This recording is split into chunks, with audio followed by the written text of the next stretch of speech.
C'est à vous. Donc, bonjour à tous, je me présente rapidement, je suis Marine Porteneuve.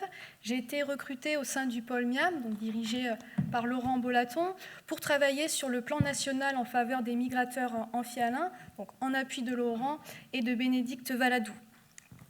L'objectif aujourd'hui, c'est effectivement de vous présenter le plan national en faveur des migrateurs amphihalins, donc les différentes étapes qui ont permis son élaboration, son contenu et enfin ce qu'il reste à faire pour sa mise en œuvre, tout en réalisant des liens avec les autres outils existants pour la préservation de ces espèces. Donc, pour commencer, le contexte. Alors, les espèces considérées dans ce plan, ce sont les espèces amphihalines de métropole.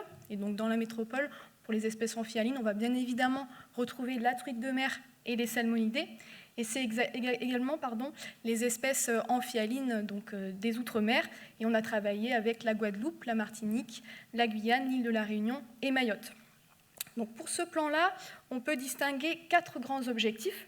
Le premier, c'est venir donner une vision globale de l'état de conservation et des pratiques de gestion de l'ensemble de ces espèces. Deuxième point, c'est venir tirer le meilleur parti des dispositifs existants de conservation. On a déjà des plans nationaux d'action qui existent, par exemple pour les sturgeons. On a également des plans de conservation, documents de planification tels que les SDAGE, les DSF qui ont été évoqués précédemment, et des mesures de gestion, avec notamment les plages épomies et des commissions. Donc ça nous amène au troisième point, qui est l'idée de ne pas se substituer à l'existant, mais vraiment d'être complémentaire en venant apporter cette vision nationale et regarder quels sont les trous dans la raquette et les manques. Et enfin, quatrième point, c'est venir favoriser la synergie en activant le lien biodiversité, eau douce et milieu marin. En ce qui concerne le contenu du PNMA, on peut distinguer 3 grandes parties, et c'est généralement les 3 grandes parties qu'on va retrouver pour les autres plans nationaux d'action qui existent pour les différentes espèces, avec une première partie, état des lieux des connaissances sur la situation des migrateurs amphihalins. Deuxièmement, un bilan de la mise en œuvre des dispositifs de gestion existants. Et enfin, troisième point, et là j'ai envie de dire c'est un peu la plus-value du PNMA, c'est l'ensemble d'actions SMART opérationnelles à l'échelle nationale que l'on va retrouver. Donc SMART, c'est-à-dire avec des résultats mesurables, faisables dans le temps. Et justement, l'élaboration de ce plan-là, pour faire le lien avec le plan saumon, c'est généralement, pour faire les liens, les petits encadrés orange que vous retrouvez en bas des diapositives. Et bien finalement, ce PNMA, il répond à un des objectifs du plan saumon, qui était l'action H4. Et juste une petite aparté, pour réaliser ce plan-là, on a reçu donc une subvention de 123 000 € de l'Ocsan dans le cadre du FEAMPRE pour l'action promouvoir les actions françaises dans le cadre de l'année internationale du saumon. Si on rentre maintenant un petit peu plus précisément dans le contenu du PNMA, alors on va retrouver bien évidemment une partie plutôt introductive avec la genèse du PNMA, une partie historique.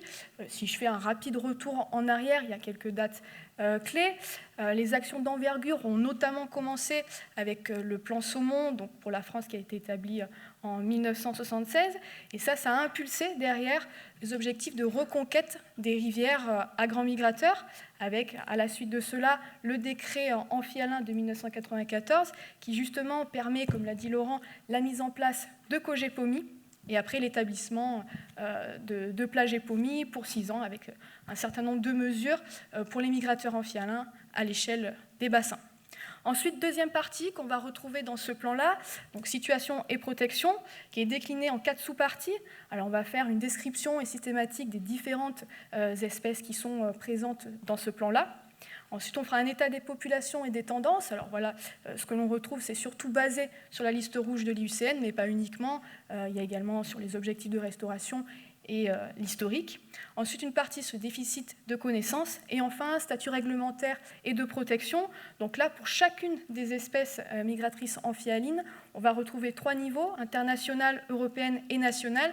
Pour chacune des espèces, on va voir par quelle directive, par quelle convention cette espèce est concernée. Ensuite, partie droite de l'écran, les pressions qui vont peser sur les migrateurs. Bon, dans la salle, je pense que vous les connaissez tous.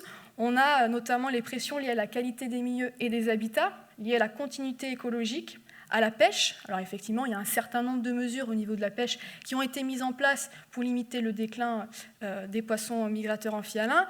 Et dans cette partie-là, on va retrouver notamment des points positifs et négatifs sur les déclarations des captures. Et nous, dans le PNMA, on a effectivement choisi de travailler sur ces déclarations de capture en proposant des actions avec les pêcheurs professionnels et les pêcheurs de loisirs, et je reviendrai là-dessus par la suite de l'exposé. Ensuite, on a également des pressions liées aux opérations de repeuplement et à l'aquaculture. Ce qui ressort de cette partie, c'est un manque au niveau d'un cahier des charges, justement pour le repeuplement, quelque chose un petit peu de cadré avec des lignes directives, et puis finalement les retours d'expérience, qu'est-ce qui s'est bien passé, qu'est-ce qui s'est mal passé, et derrière, utiliser ces bonnes pratiques pour venir mettre en place un cahier des charges un peu plus strict, et c'est du coup une des actions du PNMA. Ensuite, on va avoir des pressions liées à la prédation et aux espèces exotiques envahissantes, aux maladies, que ce soit les maladies issues des piscicultures, mais aussi des maladies plus classiques. Et enfin, les espèces migratrices n'y échappent pas, les pressions liées aux changements globaux.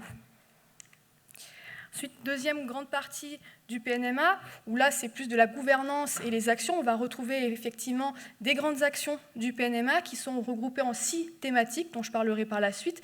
Et on retrouve sous un format de fiche action avec comme niveau d'information description de l'action, l'objectif, le contexte, les pilotes et partenaires pour chacune des actions. Et enfin, côté gouvernance, donc pour établir ce plan national migrateur amphihalien, on a mis en place un comité de pilotage. Alors je m'arrête rapidement sur ce point-là. Pour élaborer ce plan-là, on a 2 pilotes. C'est le ministère de la Transition écologique et le ministère de l'Agriculture et de l'Alimentation, donc qui font partie de ce comité de pilotage. On a également les DREAL de Cogepomi, les DIRM, les agences de l'eau qui font partie de ce comité. On a également le monde de la recherche, les associations de protection et de gestion des migrateurs, les pêcheurs qui sont représentés également, et le monde de l'hydroélectricité. Ensuite, comité scientifique, alors ce n'est pas un comité scientifique au sens large qu'on a mis en place dans ce PNMA, mais ce sera plutôt la sollicitation d'experts au fil de l'eau en fonction des différentes questions qu'on sera amené à se poser. Et pour suivi et évaluation, c'est un petit peu la même chose que l'on peut retrouver dans les différents plans nationaux d'action, avec un rapportage chaque année sur les actions, qu'est-ce qui s'est bien passé, qu'est-ce qu'il faut améliorer. Et à mi-parcours et en fin de plan, on aura là une évaluation un peu plus poussée avec intervention d'un partenaire extérieur. Maintenant, ce qu'on peut se demander, c'est en quoi finalement ce PNMA, c'est une plus-value au regard des plans et des stratégies existantes. Alors si on regarde le plan biodiversité de 2018 qui a été élaboré sous Nicolas Hulot, et qu'on regarde en particulier l'action 42, en fait, il visait à mettre en avant des plans multi-espèces, et avec le PNMA, on rentre tout à fait dans ce cadre-là. Et le PNMA, il permet aussi un dialogue avec les différents ministères, donc ministère de la Transition écologique, de l'Agriculture et de l'Alimentation, qui sont les pilotes du plan, et également les ministères des Outre-mer. En ce qui concerne la durée du PNMA, alors on est sur 10 ans, avec une échéance 2031. Pourquoi ? Ça permet notamment de se caler sur la stratégie nationale de la biodiversité qui a été évoquée en introduction, et donc derrière prévoir pour les actions, notamment des échéances à 3 ans pour ces sous-actions. Ça permettra aussi ces 10 années de faire le lien avec les documents régionaux 2022-2028 et prévoir également l'intégration à mi-parcours du PNMA lors de l'écriture des futurs plages et POMI, SDAGE, DSF 2028-2023. Donc toujours dans l'idée d'être complémentaire avec ce qui est fait au niveau régional. En ce qui concerne les étapes clés d'élaboration du PNMA, donc le travail a commencé en mai 2020 avec une série de consultations, d'abord des consultations en métropole, dans un premier temps au niveau de la sphère administrative, et ensuite au niveau des parties prenantes, et également en parallèle des consultations en Outre-mer, donc Océan Indien et Océan Atlantique. Au niveau de l'Outre-mer, ça a permis, on a fait une analyse AFOM, atout, faiblesse, opportunité du territoire, par rapport à l'enjeu des migrateurs amphihalins, pour voir quelles actions finalement seraient intéressantes à mettre en place sur ces différents territoires. Ce qu'on ressort notamment des consultations métropole et outre-mer, c'est les grandes orientations qu'on va retrouver pour les actions du PNMA et les grands thèmes de ce PNMA. Ce que l'on a fait aussi entre juin et avril 2021, on a lancé un appel à contribution au niveau des différentes parties prenantes pour qu'ils puissent justement faire remonter des actions qui verraient à inscrire dans ce PNMA. Donc au total, on a eu un certain nombre d'actions, plus de 60. Donc du coup, avec l'équipe projet du PNMA, il y a un référent thématique par thème, j'en parlerai tout à l'heure. On a étudié ces différentes propositions pour, lors d'un premier comité de pilotage qui a eu lieu en juin, proposer une restitution des actions finalement qu'on pourrait voir inscrites dans le PNMA. Donc vous avez vu, on a au niveau du COPIL un panel assez large d'acteurs. Donc oui, on a eu des réactions à chaud voilà, sur ces actions-là. On a donc laissé l'été pour qu'ils puissent voilà, faire remonter les remarques en étudiant ça à l'écrit et se positionner en tant que pilote et partenaire sur les actions. Puisque sans pilote et partenaire, ce ne sera pas possible de mettre en œuvre l'action. On s'est retrouvés du coup en septembre, où on a fait un bilan voilà, des retours qu'on avait eus l'été. Bon, il y avait encore un certain nombre de points à améliorer. C'est pourquoi on a organisé des bilatérales entre octobre et novembre avec les structures, les sollicitants. Donc c'était notamment avec les pêcheurs et l'hydroélectricité. L'objectif de ces bilatérales-là, c'était de lever les freins au niveau des actions, trouver un consensus et maintenir le positionnement de pilote et partenaire sur ces actions.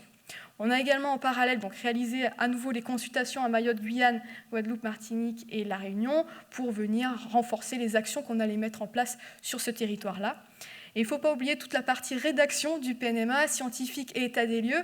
Donc on a soumis ça à consultation voilà, tout le mois de novembre auprès du comité de pilotage sous la forme d'un outil partagé et ils nous ont fait des remarques sur chacune des parties, commentaires, et on s'est engagé à répondre à chacun de ces commentaires et on a essayé de prendre au mieux voilà, leurs remarques, mais ce n'est pas toujours facile de concilier voilà, tous les acteurs qui travaillent sur les migrateurs amphihalins. Parce qu'on avait un objectif justement lié à la NASCO par rapport à cette subvention qu'on a eue. On devait rendre voilà, pour février ce document pour obtenir la subvention. Donc lors du COPIL numéro 3, effectivement, les ministères et les membres du COPIL ont validé ce projet de PNMA qui a effectivement été envoyé à la NASCO le 11 février. Et vous pouvez donc retrouver ce document sur les pages internet, donc le portail technique de l'OFB et sur les pages dédiées au PNMA. Alors, le travail sur le PNMA ne s'arrête pas là, puisque pour 2022, eh bien, en fait, il faut venir décliner de façon concrète ces actions, avec derrière, pour les actions, avoir un budget qui va les porter et voilà, trouver des financements. Donc, justement, voilà, on a des actions, maintenant, il faut les mettre en œuvre. Donc, concernant la stratégie financière, pour ce PNMA. Alors, effectivement, il y a un travail en cours sur la mise à disposition des ressources, budget et RH de la part des partenaires, mais les ministères et l'équipe projet, pour 2022, ils ont choisi de se baser sur l'existant, c'est-à-dire les projets qui étaient en cours d'élaboration. Et au sein de l'OFB, il y a 2 LIFE qui sont en cours de montaison. Donc les LIFE, c'est guichet de financement européen qui permet d'avoir de l'argent, notamment pour un des sous-programmes nature et biodiversité. Donc nous, ici, pour le PNMA, on a une clé d'entrée pour venir insérer certaines actions. Donc, par exemple, si on prend le LIFE stratégique nature, c'est, on va dire, le big LIFE, c'est un gros LIFE qui est déposé par État chaque année. Et donc le fil directeur, c'est la restauration des habitats comme fil conducteur. Et nous, on va se servir voilà, de ce LIFE-là pour venir insérer certaines actions d'habitat et continuité dans ce plan. Vous pouvez parler un tout petit peu plus doucement, oui. Parce que je pense qu'à la cabine, il court. D'accord. Et nos amis anglais n'ont peut-être pas toute la traduction. Juste okay. Un tout petit peu plus doucement. Ça marche. Alors, plus doucement, donc, on a également un autre LIFE qui est en cours d'élaboration au sein de l'OFB. C'est le LIFE espèces marines mobiles. Donc là, c'est une déclinaison de la directive 4 sur le milieu marin. Ça ne touche pas uniquement les amphihalins, ça touche également aux élasmobranches, aux mammifères marins. Mais nous, pareil, on a une clé d'entrée pour venir insérer certaines actions du lien terre-mer et pêche dans ce LIFE-là. Et enfin, à la fin de 2022, il va rester un certain nombre d'actions qui n'auront pas de financement. Et du coup, il y a une hypothèse, c'est d'élaborer un LIFE standard spécifique PNMA pour 2023. Sachant que pour les LIFE, pour la plupart, on aura au maximum 60% de subventions de l'Europe. Donc derrière, on s'attend à un apport de 40% autres, agences de l'eau, partenaires, etc., etc. Alors on en parle depuis tout à l'heure. Donc maintenant, les actions du PNMA. Alors comme je l'ai évoqué, il y a 6 grands thèmes. Un thème lié au lien terre-mer, donc avec référent thématique Vincent Toison de l'OFB, habitat et continuité, donc référent thématique Mathieu Chanceau, suivi, évaluation et perspective Marine, pisciculture et repeuplement Bénédicte Valadou, pêche Laurent Bolaton et communication, sensibilisation et formation Nicolas Ampel. Donc là, je vais passer quelques diapositives, finalement, sur les actions qu'on retrouve dans le PNMA. Marine, on a le temps, Oui. Vous pouvez y aller plus tranquille, tout va bien. Okay. Donc du coup, effectivement, je vais passer certaines actions du PNMA. Il n'y a pas toutes les actions, l'idée c'est juste de vous donner des exemples pour que vous ayez un ordre d'idée du type d'action qu'on peut retrouver dans le PNMA. Donc pour le lien terre-mer, alors ça a effectivement été évoqué hier, il y a, on va dire, des trous dans la raquette au niveau de la connaissance sur le milieu marin. Donc une des actions qu'on va retrouver, c'est par exemple valoriser les connaissances disponibles sur les différentes espèces pour identifier les couloirs de migration et les zones fonctionnelles en mer. Donc ça, ce serait une première étape. Et deuxième étape, ça serait venir acquérir de nouvelles connaissances avec les nouvelles technologies, télémétrie, tag par exemple. Après, on va avoir d'autres actions, alors une plutôt tournée vers la réglementation, qui serait faire un état des lieux, des limites transversales de la mer et des limites de salure des eaux, notamment pour la gestion de la pêche. Et après, on est sur le thème lien terre-mer, donc c'est finalement participer à la coordination, la concertation entre les différentes instances à terre et en mer, donc proposer des journées techniques, par exemple, où les différents acteurs pourraient se rencontrer et discuter de la thématique des migrateurs amphihalins. Et au niveau international, effectivement, faciliter les échanges internationaux. Ce que l'on entend par là, c'est finalement ne pas oublier, dans des conférences importantes, la thématique des migrateurs amphihalins. Autre thème plutôt important du PNMA, sur habitat et continuité, on va retrouver donc 3 grandes orientations. Alors, il y a un certain nombre d'actions, j'en ai mis 3 sur cette diapositive, et une action assez phare, ça serait faciliter la mise en œuvre de moyens adaptés, donc financiers, techniques et ou administratifs, permettant de limiter les impacts des ouvrages clés identifiés sur tout le territoire national. Alors, si on décline un petit peu cette action, qu'est-ce que l'on entend derrière cela ? C'est sur, je ne sais pas, une trentaine d'ouvrages, faire un diagnostic, une étude d'impact, derrière voir quelles solutions on pourrait mettre en place pour la continuité, assurer la continuité piscicole, et après choisir dans ces 30 ouvrages 4, 5 sites pilotes où justement on viendrait mettre en œuvre ces solutions en espérant qu'elles soient reproductibles pour d'autres ouvrages. Et ça, c'est notamment une action que l'on souhaite intégrer au Life Stratégique Nature pour qu'elle commence assez rapidement, et ça fait également écho au plan saumon, à l'action H1, qui est un travail sur la continuité piscicole. Ensuite, on a une autre action qui serait rédiger un guide pour la gestion, la restauration des habitats et des espèces amphihalins, avec cette dimension un peu nationale, qu'on ait une vision de ce qui se passe, avec des retours d'expérience, qu'on puisse être aidé sur cette thématique-là. Et ça, pareil, ça fait écho au plan saumon et aux différentes actions qu'on a sur les lieux de reproduction et sur l'amélioration de la fonctionnalité des habitats. Ensuite, pour le suivi, évaluation et perspective, donc là, on est plus sur une dimension, on va dire, d'animation de ce plan national migrateur amphihalin, avec un animateur qui serait là pour veiller à ce que tout se passe bien au niveau des actions, faire remonter les différentes informations, notamment outiller le PNMA d'un tableau de bord pour le suivi des actions, donc ça c'est plutôt gouvernance. Pareil pour la stratégie financière, veiller à ce que tout rentre bien dans l'ordre et qu'on puisse continuer à faire vivre ces différentes actions. Après, sur la droite de l'écran, d'autres actions, ce serait par exemple centraliser les données suivies d'évaluation des populations au niveau national, ou encore coordonner la mise en place d'objectifs de conservation partagés pour toutes les espèces en métropole et dans les Outre-mer. Et ça fait également écho à une des actions du plan saumon sur les limites de conservation, où là, effectivement, il y a un travail en cours. Et les limites de conservation, la définition et le suivi, c'est quelque chose qui a été inscrit notamment dans les COGEPOMI, dans les plagépomis. Ensuite, sur le thème communication, sensibilisation et formation, là, on va avoir différentes actions, notamment une qui serait venir consolider les différents éléments de communication à destination des différents publics en métropole et adaptés dans les territoires d'outre-mer aussi, puisqu'on travaille avec eux. Ensuite, au niveau de l'OFB, il y a différents centres de ressources. Et nous, ce qu'on a choisi de faire, c'est appuyer la thématique migrateur amphihalin que l'on retrouve dans le centre de ressources cours d'eau.